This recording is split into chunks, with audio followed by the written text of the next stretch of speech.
Thank you.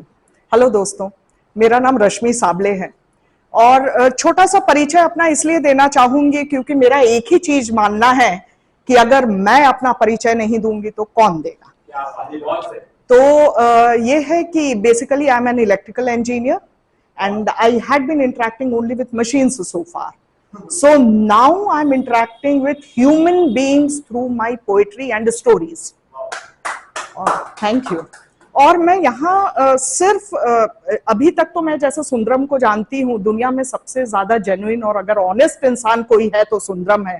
तो अगर मैं पुणे में हूँ और परफॉर्म कर रही हूँ तो जरूर इसके इवेंट में मैं जाना पसंद करती हूँ, चाहे पुणे के किसी कोने में हो।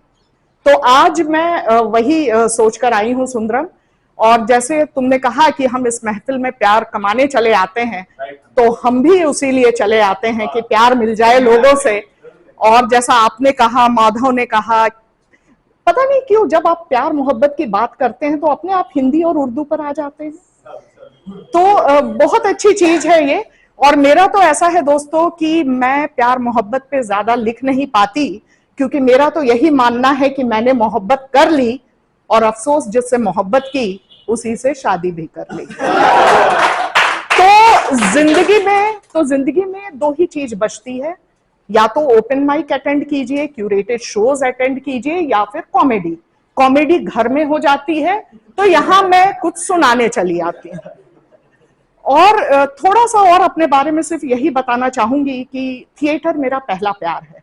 मैंने 10 साल लगभग थिएटर किया है, और उसके बाद ऐसा है कि अब मैं स्टोरी टेलिंग में आई हूं तो स्टोरी टेलिंग बहुत सहजता से आती है अगर आपने थिएटर किया हुआ है। बस ये है कि उसमें मेहनत ज्यादा है, इसमें कम है। और अगर आपको मेरे बारे में ज्यादा जानना है, मुझे मेरे बारे में ही नहीं, अगर आपको किसी के भी बारे में जानना है तो जरूर आप उसके कमरे में जाइए, आपको उस व्यक्ति के अस्तित्व के बारे में पता चल जाएगा। जैसे मेरा कमरा, वो कमरा जो अक्स है मेरी जिंदगी का, वो कमरा जो अक्स है मेरी जिंदगी का, वहां कोने में पड़ी है एक टेबल जिस पर रखी है कुछ किताबें और डायरियां, न जाने कैद हैं उनमें कितनी कहानियां।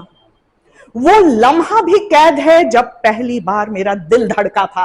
वो कॉलेज की कैंटीन भी याद है जब उस सीनियर को देखने के बहाने मैंने अपनी क्लासेस बंक की थी। बगल में एक बुक शेल्फ भी है, और उस बुक शेल्फ से अपनी प्रेमचंद की जो निर्मला है ना, वो बगावत करने को तैयार। रविन्द्रनाथ ठाकुर की विनोदिनी और चारुलता भी हैं, जो हैं एक सशक्त महिला किरदार। गालिब भी हैं, गुलजार भी हैं, और हैं साहिर भी, और कुछ नए शायर और लेखक भी हैं जो हैं अपनी कला में माहिर भी।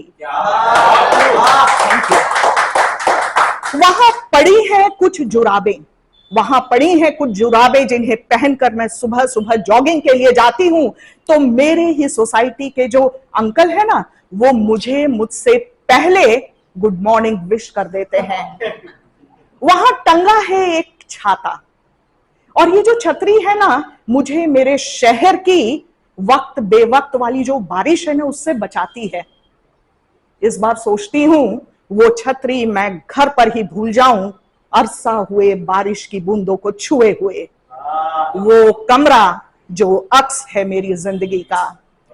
और छोटा सा और पीस है, वो मैं इसलिए बताना चाहूंगी क्योंकि मैं स्टोरी टेलिंग में हूं, और मैं फिक्शनल लिखती नहीं दोस्तों, क्योंकि जो लोग हैं मेरी जिंदगी में वो जब आते हैं तो कोई ना कोई कहानियां मुझे देकर जाते हैं। ऐसे ही एक दिन मैं इवनिंग वॉक के लिए अपनी सोसाइटी में निकली तो वहां मेरी फ्रेंड मिली, और उसके साथ एक 14-15 साल की लड़की थी। तो उसने इंट्रोडक्शन करवाया कि इसका नाम सिया है। तो मैंने कहा, अरे वाह, सिया तो बहुत खूबसूरत नाम है। तो मैंने बस उत्सुकतावश पूछा, पता है सिया का मतलब क्या होता है? उसने कहा, हाँ, जो श्री राम है ना, उनकी पत्नी को हम सीता जी भी बोलते हैं और सिया भी बोलते हैं। तब मेरी फ्रेंड ने चुटकी लेते हुए कहा, अच्छा तुम्हारा नाम सिया है, मतलब तुम्हारे लिए तो राम ढूंढना पड़ेगा।